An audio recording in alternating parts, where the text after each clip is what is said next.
नमस्कार, मी अरुण आणि आपण पाहत आहात 7 स्टार न्यूज।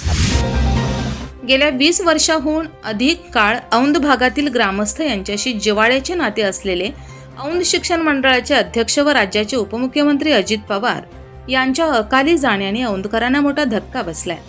अजित पवार यांच्यासारखे कर्तबगार नेतृत्व होणे नाही अशा भावना ग्रामस्थांनी व्यक्त केल्या। 24 दिवसांपूर्वी म्हणजेच दिनांक 4 जानेवारी रोजी औंधला श्री यमाई रथोत्सवाचा दौरा दादांचा अखेरचा ठरला। यावेळी 21 गावातील ग्रामस्थांना त्यांनी औंध उपसा सिंचन योजनेला निधी देण्याचा शब्दही दिला होता।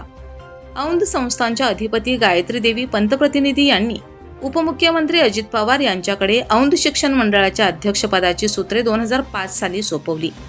त्या अगोदर अजित पवार यांनी राष्ट्रवादी काँग्रेसच्या माध्यमातून गायत्री देवी पंतप्रतिनिधी यांना सातारा जिल्हा परिषद अध्यक्षपद मिळवून दिलं व त्या माध्यमातून ही औंधसह परिसरातील अनेक गावांमध्ये मोठ्या प्रमाणात विकास कामे केली।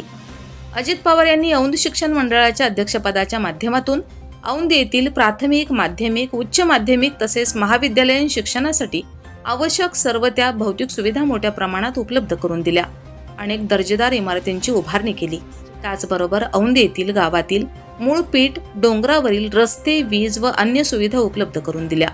मागील 2 वर्षापूर्वी औंधच्या ऐतिहासिक पद्माळे व वाघाळे या तळ्याच्या संवर्धनासाठी मोठ्या प्रमाणात निधी उपलब्ध करून दिला। मूळ पीठ डोंगरावरील श्री भवानी वस्तू संग्रहालयाच्या विस्तारित करण्याचे काम त्यांनी मंजूर केलं आहे। तळ्याच्या संवर्धनासाठी मोठ्या प्रमाणात निधी उपलब्ध करून दिला आहे। मूळ पीठ डोंगरावरील श्री भवानी वस्तू संग्रहालयाच्या विस्तारित करण्याचे कामही त्यांनी मंजूर केले। औंध शिक्षण मंडळाचे अध्यक्ष व राज्याचे उपमुख्यमंत्री अजित पवार यांच्या दुःखद निधनाने औंधसह परिसरातील अनेक गावांमध्ये शोककळा पसरली आहे। औंध गावातील सर्व आर्थिक व्यवहार बंद ठेवून अजित पवार यांना यावेळी श्रद्धांजली वाहण्यात आली।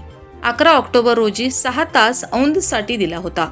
वेळ दिनांक 11 ऑक्टोबर 2025 रोजी औंध येथील श्रीमंत हर्षिताराजे इंग्लिश मीडियम हायस्कूलचा लोकार्पण सोहळा नुकताच अजितदादांच्या हस्ते पार पडला।